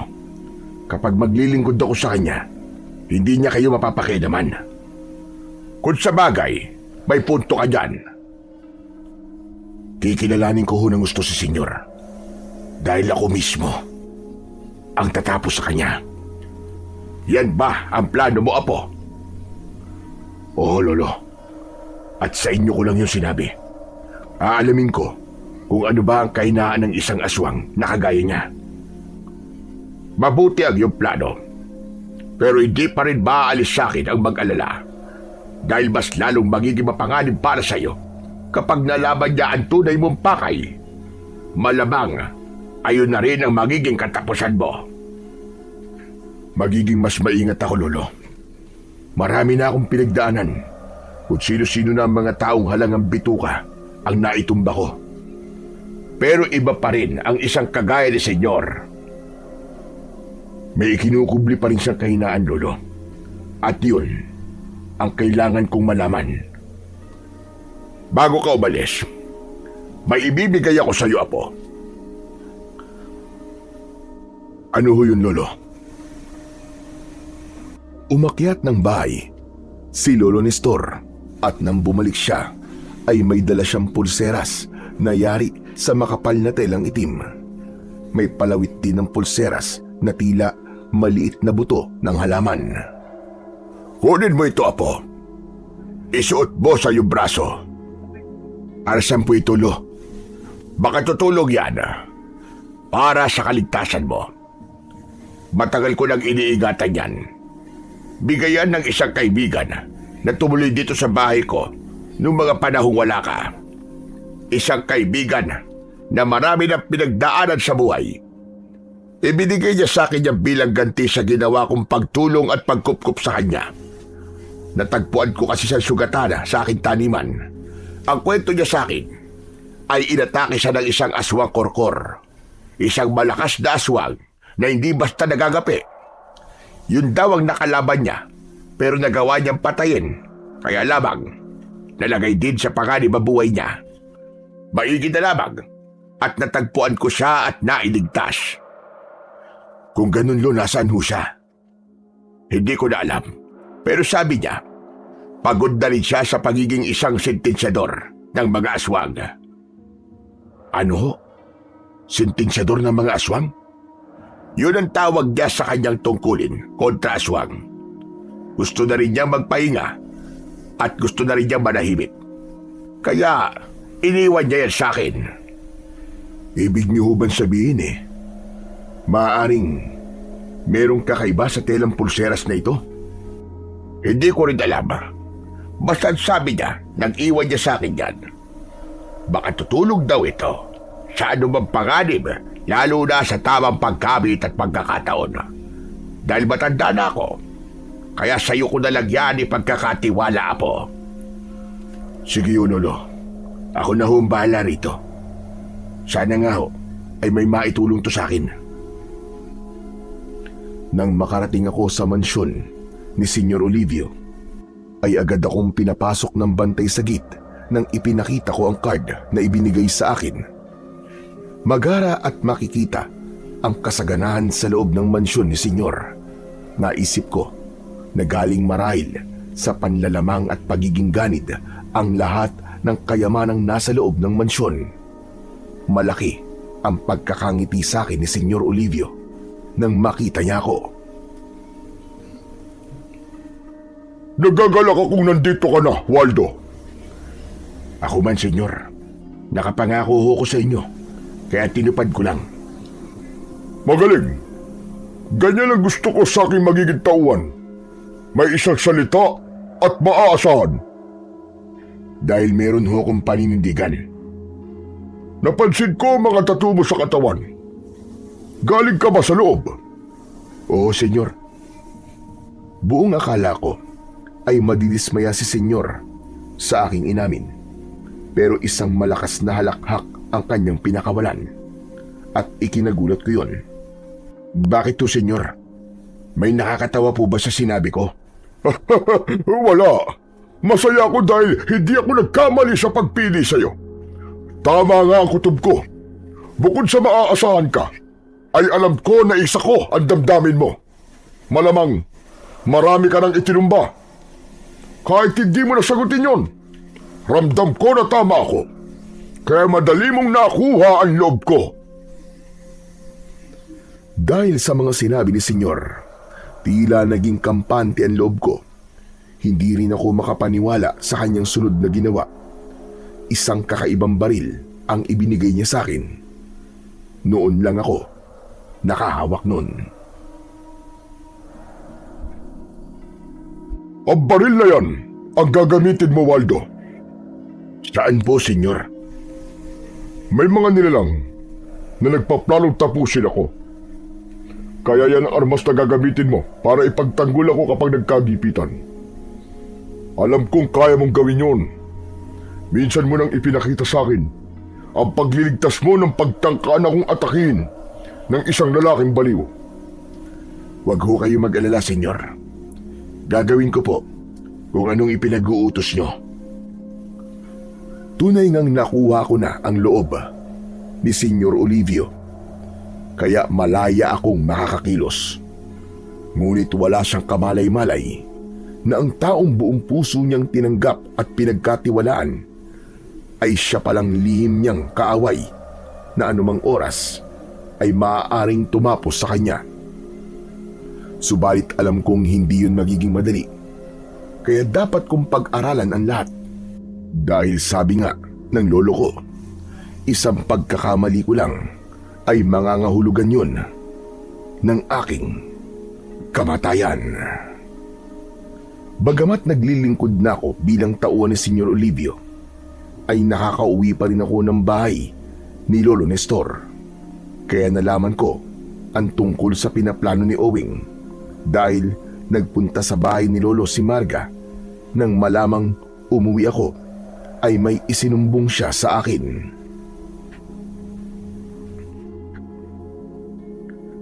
May binubuong grupo ang anak mo, Marga? Oo, Waldo. Isang grupo na kung tawagin ay vigilante na handang lumaban sa maling pamamalakad ni Senyor.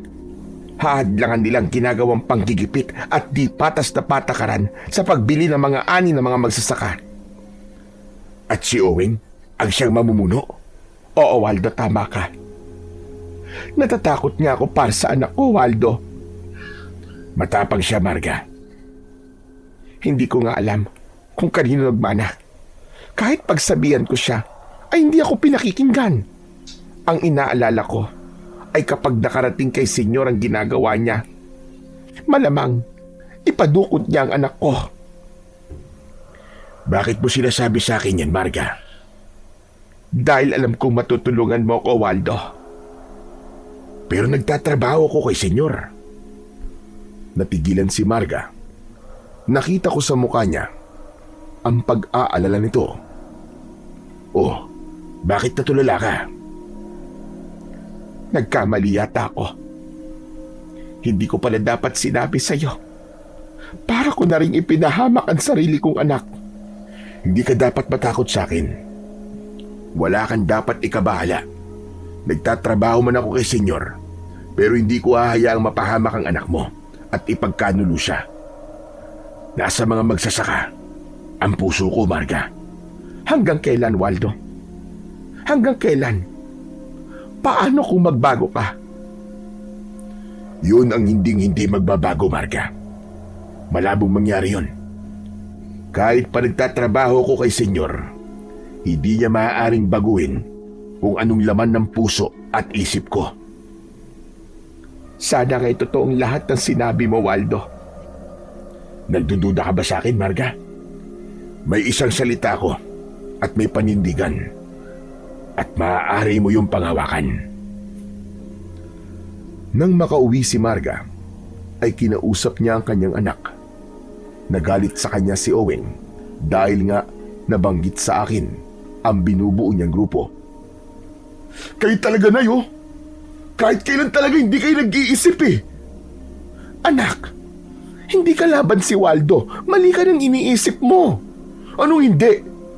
Tauhan nga siya ni Senyor Olivio eh. Kaya lahat ng nalaman niya sa inyo, siguradong sasabihin niya yun. Paano ng plano namin, Nay?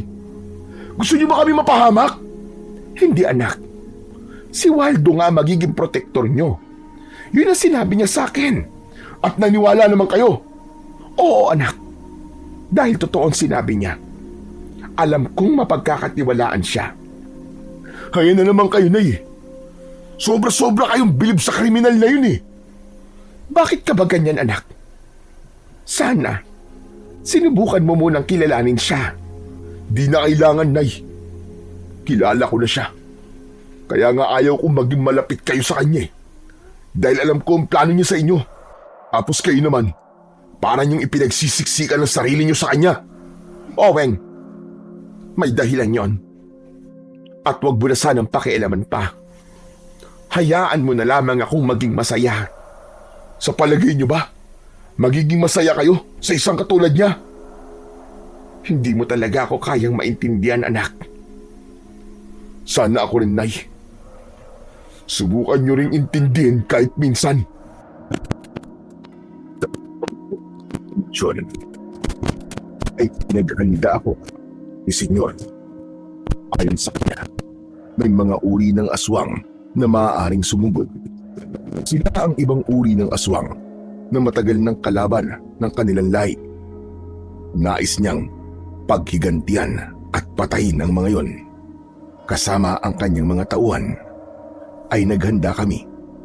Nang sumapit ang gabi, ay ipinakalat na ni Senyor ang mga tauhan niya at ako ang inatasan niya para pamunuan ang mga yon. Nakapaligid na kami sa mansyon hanggang nagkaroon ng kakaibang ingay. Ang ipinagtataka ko ay tila galing sa itaas, samantalang ang nasa isip ko ay manggagaling sa labas at aakyat ang mga ito sa matataas na bakod upang pasukin ang loob ng mansyon.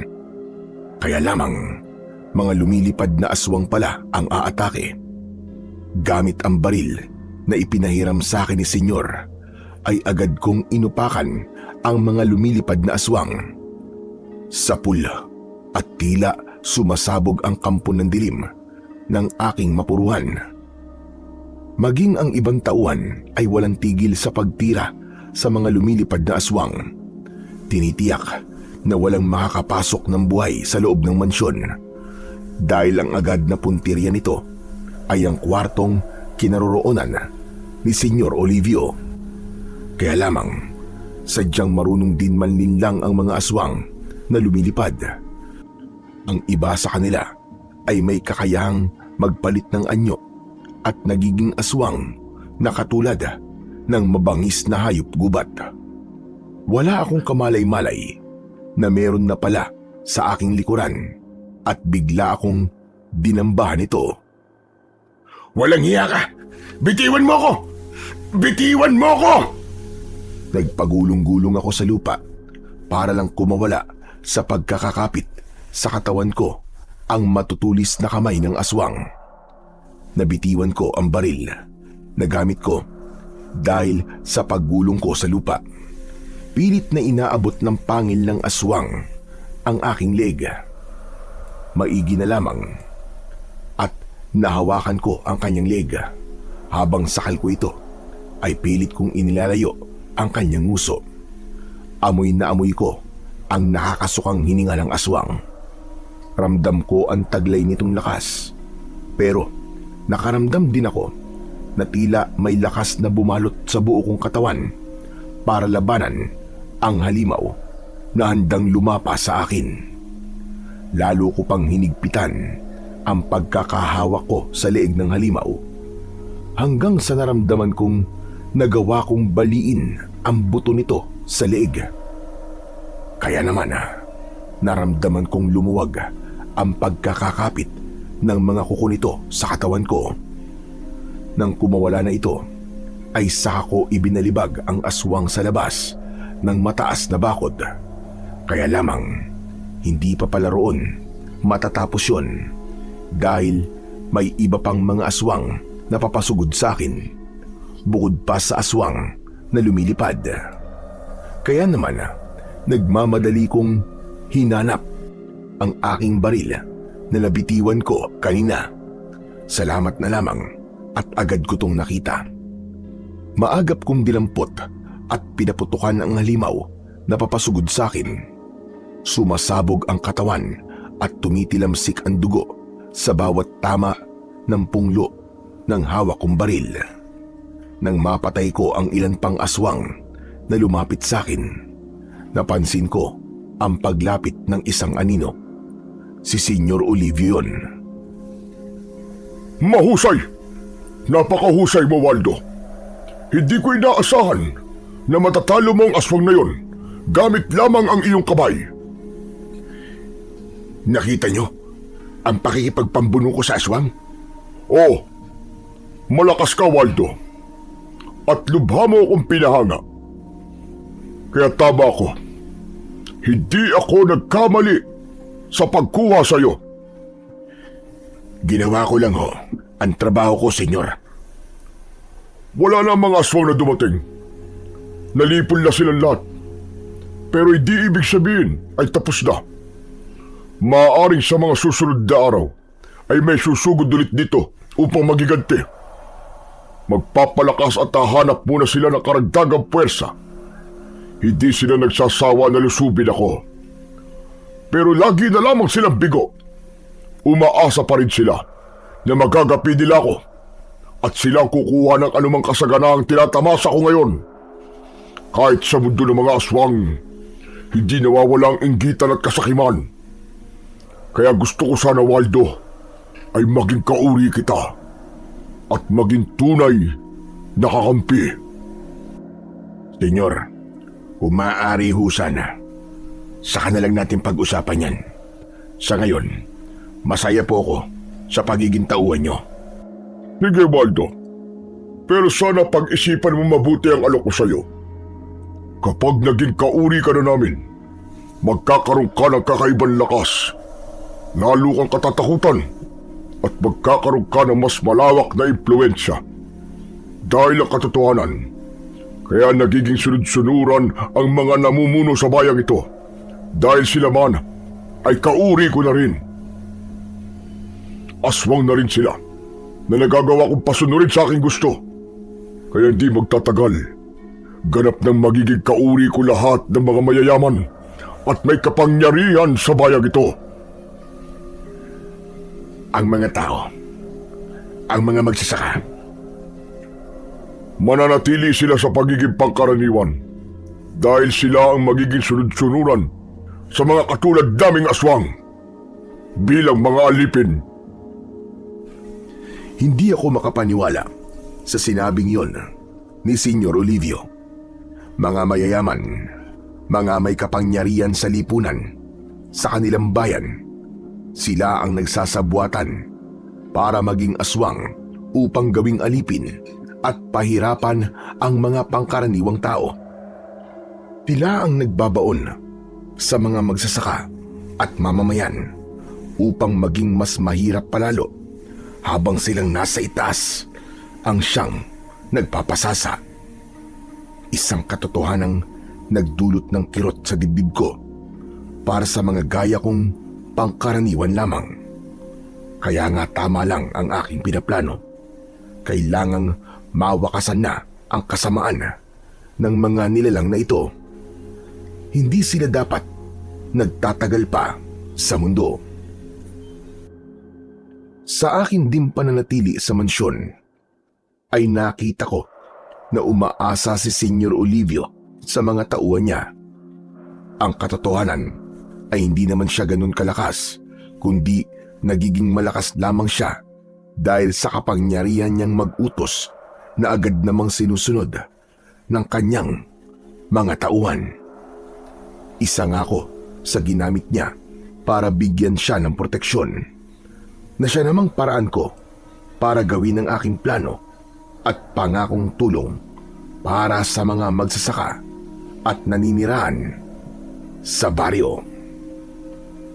Nang umagang yon, ay nakita kong kausap ni Senyor Olivio ang ilan sa kanyang mga tauhan. Nakapagtataka na hindi ako isinama, pero naisip ko na baka hindi naman ganun kahalaga at may nais lang ipagawa si Senyor, kaya hindi ko na lang pinansin pa. Minsan pa, umuwi ako sa bahay ni Lolo Nestor. May kalayaan pa rin akong umalis ng mansyon. Basta, nangangako na babalik din para magpatuloy sa aking obligasyon kay Senyor Olivio. naisipan kong dumaan sa bahay ni Marga. Kahit papano ay nasabik akong makita siya. Totoo nga yatang unti-unti nang nabubuo ang damdamin ko para sa kanya. Kaya lamang nang dumating ako roon, inabutan kong umiiyak si Marga. Bigla siyang napayakap sa akin habang patuloy ang pagpatak ng luha. Oh, bakit Marga? Ano nangyari? Bakit ka umiiyak? Waldo! Waldo, si Oweng! Ang anak ko! O bakit? May nangyari ba sa kanya? Nawawala siya, Waldo. May kumuha sa kanyang mga lalaki. Ang sabi ng mga nakakita ay mga tauhan daw ni Senyor Olivio. May alam ka ba sa nangyaring ito? Magtapat ka sa akin! Wala akong alam, Marga. Hindi rin nakarating sa akin ang tungkol dyan. Posibleng mga tauhan nga ni Senyor ang kumuha sa anak ko. Baka nakarating na sa kanya ang pagbuo ni Naomi ng grupo para maghimagsik laban kay Senyor. Dahil isa sa kasama raw nila ang bigla na lamang hindi nagpakita. Inisip ng mga kasama ni Owen na nagtaksil yon at nagsumbong. Saglit akong natahimik. Bigla akong naalala ang ginawang pagtitipon ng ilang tauhan ni Senyor. Maaaring pinagplanuhan nila ang pagdukot kay Oweng. Kung mga ito ang dumukot, saan kaya nila dinala ang anak ni Marga? Waldo, nakikiusap ako sa'yo, parang awa mo na. Tulungan mo ang anak ko. Tulungan mo si Oweng. Huwag mo siyang pabayaan. Pero Marga, galit siya sa akin. Ayaw niya nga akong lumalapit sa iyo eh. Kaya malaking hadlang siya. Saan naman plano natin? Waldo, hindi ko inaasahang maririnig ko yan sa'yo. Huwag ka sanang maging makasarili. Pakiusap, tulungan mo kung iligtas si Oweng. Dahil baka pagsisihan mo kapag may masamang nangyari sa kanya. Teka nga, bakit ko naman pagsisisiyan? Saka hindi ko obligasyon si Oweng. Nagkakamali ka, Waldo. Mahalagang mailigtas mo siya. Mahalagang mailigtas mo ang iyong anak. Nabigla at tila natulala ako sa narinig kong sinabi ni Marga. Sandali. Tama ba narinig ko? Anak ko si Oweng. Tama ba, Marga? Oo, Waldo. Tama ka nang narinig. Siya ang bunga na nangyari sa atin noong gabi bago ka umalis ng Barrio Acacia at magpunta sa syudad. Bakit, Waldo? Nakalimutan mo na ba ang gabing yun na magkausap tayo? Mahigit 20 taon na ang nakalipas. Natahimik at pilit kong inalala ang sinabi ni Marga. Ang gabing sinabi sa akin ay unti-unting bumalik sa akin ang pangyayari. Nag-iisa ko noon sa isang kubo at magdadapit hapon na. Dumating noon si Marga na malungkot at may dalang alak. Masama raw ang kanyang loob dahil sa problema niya sa kanyang magulang. Niyaya niya akong mag-inuman at pinagbigyan ko siya. Pareho kaming nalasing, kaya sanhi ng aming kalasingan ay kapwa kami naging mapusok. Alam kong si Marga ang siyang unang nagparamdam dahil nga malaki ang gusto niya sa akin. Hanggang sa natangay na ako at may namagitan sa amin. Kinabukasan, araw ng pag-alis ko, dahil may taong nagyaya sa akin para magtungo sa syudad at takasan din ang gulong nilikha ko. Umalis ako ng kubo at iniwan si Marga na para bang walang nangyari. Yun ang natatandaan ko na namagitan sa amin. Pagkalipas nga ng maraming taon, ay ngayon lang ako nagbalik dahil nabilanggo rin ako. Doon na natapos ang pagbabalik alaala ko sa nakaraan. Bakit hindi ka na nagsalita riyan, Waldo? Hindi ka ba naniniwala na anak mo si Oweng? Katunayan nga katulad mo siya. Matigas ang ulo palaban. Hindi pumapayag na may taong naargabyado. Pero ang alam ko, may asawa ka. Oo. Pero anak ko na si Oweng nang magkaroon ako ng asawa. Kaya hindi mo maaaring pagdudahan ang sinabi ko. Ikaw ang lalaking pinagkalooban ko ng aking pagkabirhen. Inilihim ko sa magulang ko at sa mga taga rito ang totoo tungkol sa tunay na ama ni Oweng. Ngayon ko lang yung sinabi at sa'yo. Dahil ikaw ang kanyang totoong ama. Kaya siguro kahit naiinis siya sa akin dahil sa paglapit ko sa'yo, magaan pa rin ang loob ko sa kanya. Dahil anak ko pala siya. Kaya nga nakikiusap ako sa iyo, Waldo. Huwag mong pabayaan ang anak mo. Iligtas mo si Oweng. Huwag mong hayaang mapahamak siya sa kamay ni Senyor Olivio. Sa halip na umuwi ako sa bahay ni Lolo Nestor, ay hindi ko na yun ginawa, kundi pinili kong bumalik sa mansyon dahil yun sa sinabi sa akin ni Marga. Malalagay sa panganib ang buhay ng anak namin. Naniniwala na rin ako sa ipinaalam nito na anak ko si Oweng at kailangan ko siyang iligtas. Wala namang nagtanong sa akin nang nagbalik ako sa mansyon, kaya gumawa ako ng paraan upang malaman ko kung mga tauhan nga ba ni Senyor ang dumukot kay Oweng. Sa pagtanong-tanong ay isa sa mga tauhan na nagsabi sa akin. Sinadya raw ilihim sa akin ang tungkol doon, lalo na't may nagsabi kay Senyor na kaibigan ko ang ina ng binata. Ibig lang sabihin, may masama silang pinaplano rito, bagay na hindi ko pa hihintulutang mangyari. Lalo na ngayong alam ko ang tunay na pagkatao ni Oweng. Ako ang unang masasaktan kapag napahamak siya. Hindi siya maaaring mawala dahil kailangan ko pang makasama ang anak ko at makilala niya bilang kanyang ama. Nalaman ko na dinala pala si Oweng sa lugar na malayo sa mansyon. Isang nakatagong lumang bodega kung saan ginagawang tagpuan ng mga aswang na tauhan ni Senyor para bumuo ng kanilang ginagawang pananakot sa mga tao.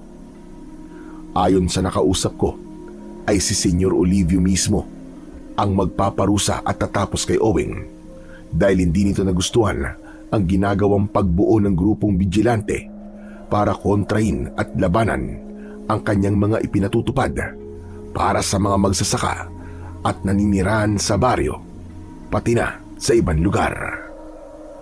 Hindi ako dapat mag-aksaya ng panahon. Mahalaga ang bawat oras. Baka makalingat ako. Malaman kung tinapos na pala niya ang anak ko. Kaya kailangan bantay sarado ako sa mga kilos si Senyor. Dapat kasama ako sa mga lakad niya para malaman ko ang lugar na pinagdalhan nila kay Oweng. Kaya lamang nalaman ko na hindi ako isasama sa mga tauhan na poposte kay Senyor kapag lalabas siya ng mansyon. Umisip ako ng paraan para makasama sa pag-alis nila. Kaya nang ipinatawag ni Senyor ang mga tauhang makakasama sa kanyang pag-alis, ay inihanda ko na ang baril na ibinigay sa akin ni Senyor. Inalam ko rin ang sasakyan na gagamitin nila. Kaya nauna na akong sumakay sa luggage compartment. Isiniksik ko ang katawan ko roon. Mahirap ang sitwasyon ko, subalit kailangan kong tiisin yun. Naramdaman ko na lamang na umandar na ang sasakyan. Mainit sa compartment, subalit dapat kong ang tiisin yun. Mga kalahating oras ang lumipas at huminto ang sasakyan. Malamang nakarating na sila sa lugar na kanilang destinasyon. Pinakiramdaman ko at pilit na pinakinggan ang mga ingay. Nang wala na akong marinig, ay naisip kong wala na ang mga tauhan ni Senyor. Saka ko namang marahang binuksan ang compartment sa likod ng kotse kung saan ako pumesto at bumaba na ako. Nagtago muna ako sa gilid ng kotse at pinagmasdan ang buong lugar. Nakita ko ang isang lumang bodega. Liblib ang lugar na yon, maraming makakapal na halaman. Bukas ang malaking gate ng lumang bodega Alam kong naroon na ang mga tauhan ni Senyor Olivio at maging siya. Kaya marahan at maingat akong lumakad papunta sa lumang bodega na sa palagay ko'y kinaroroonan nila. Nakita ko na nasa loob si Senyor at ang mga tauhan niya. Hindi nga ako nagkamali dahil naroon nga ang anak kong si Owing. Doon nga nila dinala. Nakagapos ang kanyang kamay at paa sa kahoy na hugis-ekis. Nasa harap ni Owing si Senyor na hawak ang isang latigo. Napakalaki na ginawa mong pagkakamali, binata. Ako pa. Ako si Senyor Olivio pa ang naisipan mong kalabanin. Hangal ka na, binata. Hindi ka nag-iisip. Ano bang kailangan mo sa akin, Senyor Olivio? May atraso ka eh. Kung hindi ako nagkakamali, ikaw ang lalaking sumigaw sa pulong ng mga magsasaka at tinulungan ni Waldo. Kaano-ano mo ba siya? Wala akong pakialam sa taong yun. Di kaya kakampi mo siya? Kasama mo siya? O baka naman nagkamali ako sa pagkuha sa taong yun? Umamin ka. Kasama mo siya, no? Sabi ko wala akong alam sa taong yun. Wala akong pakialam sa kanya. Habang kausap ni Senyor si Owing, ay nagkaroon na rin siya ng pagdududa sa akin. Pero hindi ko na dapat ikabahala yon. Wala na akong pakialam kung malaman man ni Senyor ang totoo. Tapos na ang paglilingkod ko sa kanya. Dumating na ang takdang oras para isakatuparan ang totoong plano ko. Ang ubusin ang mga alagad niya at patayin si Senyor Olivio. Hindi magiging madali ang hatol ko sa iyo, binata. Dahil sa ginawa mong pagbuo ng grupo, ipapalasap ko sa iyo ang parusa mula sa isang aswang na kagaya ko.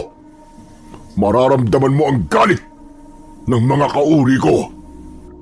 Paglalaruan ka muna namin. At sa kanya ako gagawin pagkain. Ungas! Hindi kami kumakain ng laman na katulad mo. Dugo mo lang ang iinumin namin. Ang katawan mo ay ang mga alaga namin na magpipiesta. Tutal, wala na akong magagawa pa. Sige na, patayin niyo na ako. Pero mapatayin niyo man ako, tiyak na may titindig muli para ipagpatuloy ang aking nasimulan. Hindi sila titigil hanggat hindi ka napapabagsak, Senyor Olivio. Tandaan mo yan. Magbabayad ka sa lahat ng kalupitang ginawa mo. Ang dami mo sinasabi. Ngayon, lasapin mo ang galit ng mga nilalang na nasa harapan mo. Nakita kong kinaladkad si Owing at pilit siyang pinatakbo sa loob ng malaking bodega. Takot na takot siya, lalo na nang isa-isang umikot sa kanya ang mga tauhan ni Senyor. Kasunod nun ay ang pagbabago ng kanilang mga anyo. Maging si Senyor Olivio ay naging isa na ring nakakatakot na halimaw. Kakaiba ang trip ng mga aswang na yon. Ginawa nilang laruan ang anak ko. Pinagpasapasahan nilang takutin at saktan. Awa ang nararamdaman ko ng pagkakataong yon. Parang dinudurog ang puso ko bilang isang ama. Hanggang sa hinayaan nilang makalabas ng bodega si Owing. Pinatakbo sa malawak na madamong lugar upang ipagpatuloy ang kanilang paglalaro. Dahil sa pagiging abala nila, walang nakapansin sa akin. Pagkakataon ko na yon para isahan ang mga aswang na nagpahirap kay Owing. Maigpit kong hinawakan ng baril galing kay Senyor. Ngayon ay hindi na pangkaraniwang bala ang inilagay ko ron, kundi balang pilak na galing din kay Senyor Olivio.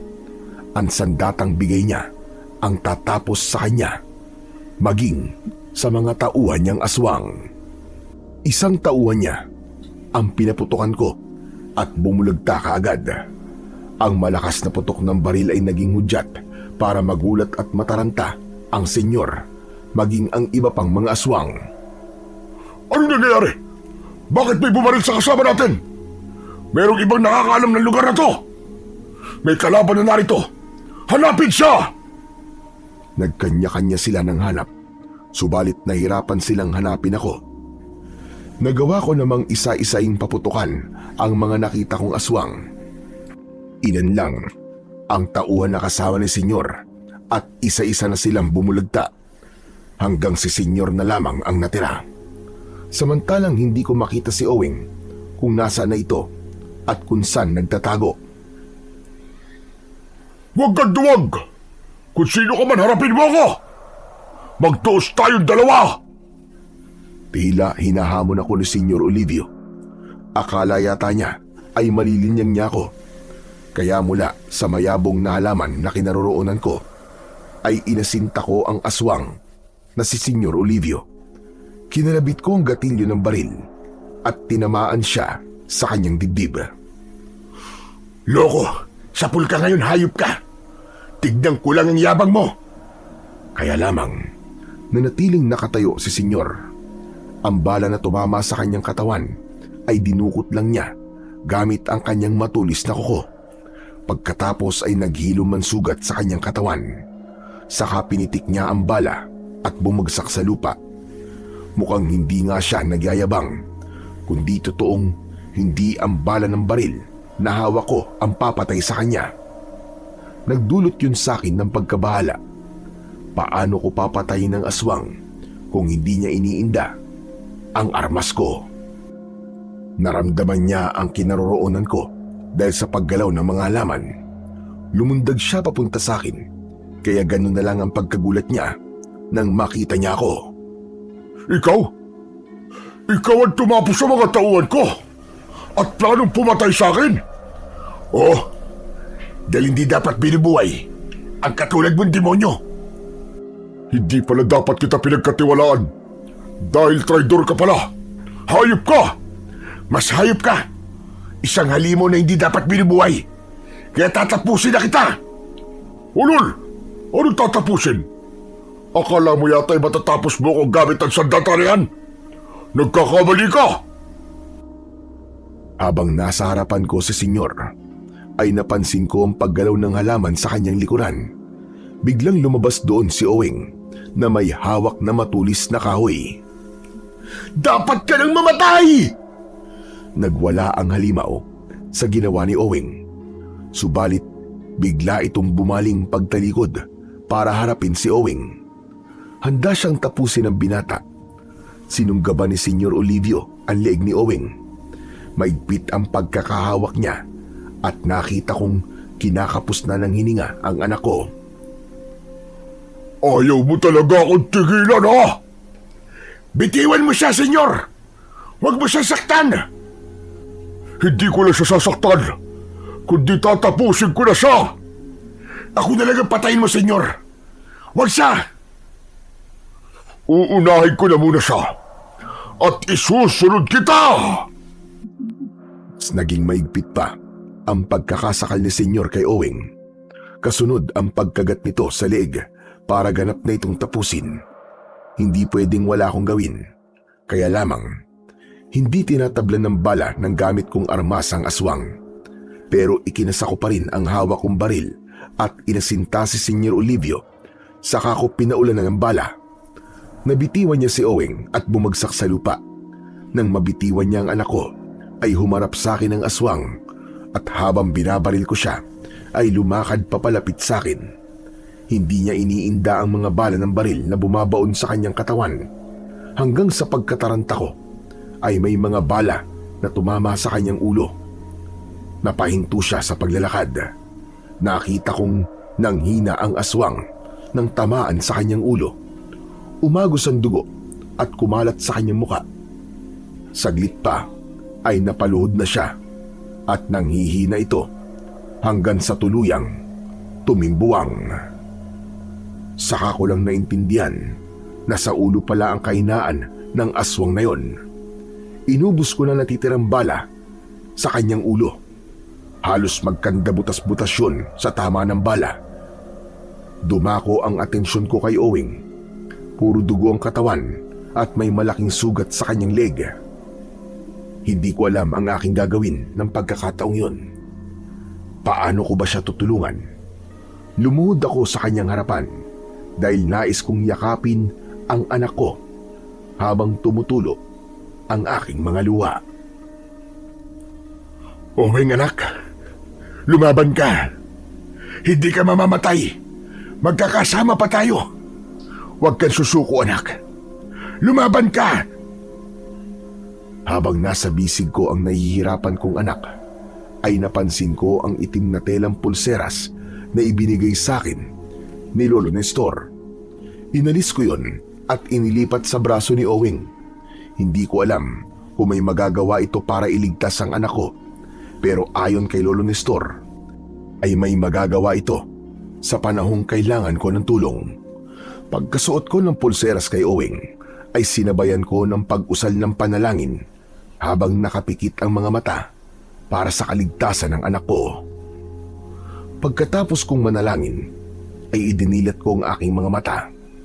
Nakatitig sa akin si Owing at naroroon pa rin ang sugat, subalit hindi na ito naghahabol ng hininga. Hindi na rin umaagos ang dugo. Anak, ligtas ka na. Ligtas ka na, anak ko. Salamat sa Panginoong Diyos. Noon ko napatunayan na may bisa talaga ang telang porselas na bigay ni Lolo Nestor. Nakatitig lang si Owen sa akin. Kasunod nun ay ang mahigpit niyang yakap, kasabay ng pagbukas ng kanyang bibig na may mahinang bulong. Tay, nagkita rin tayo, Tay. Sorry. Salamat po sa pagliligtas niyo sa akin. Owing, anak ko. Anak. Lalo lang umagos ang luha ko sa aking narinig. Alam ko kung para saan ang paghingi ng tawad ni Owing. Wala nang marami pang paliwanag. Hindi na kailangan ang marami pang salita. Ramdam ng aming mga puso ang kasabikan sa isa't isa. Alam kong ang pangyayaring yon ay simula ng mas masayang relasyon sa aming mag-ama. Puno ng hiwaga ang buhay ng tao. Minsan talaga may mga pangyayaring hindi natin inaasahan na magdudulot pala ng kaligayahan para sa pagsisimula ng isang bagong buhay. Hanggang dito na lamang po ang aking kwento. At maraming salamat po sa inyong mga nakinig. Hanggang sa muli.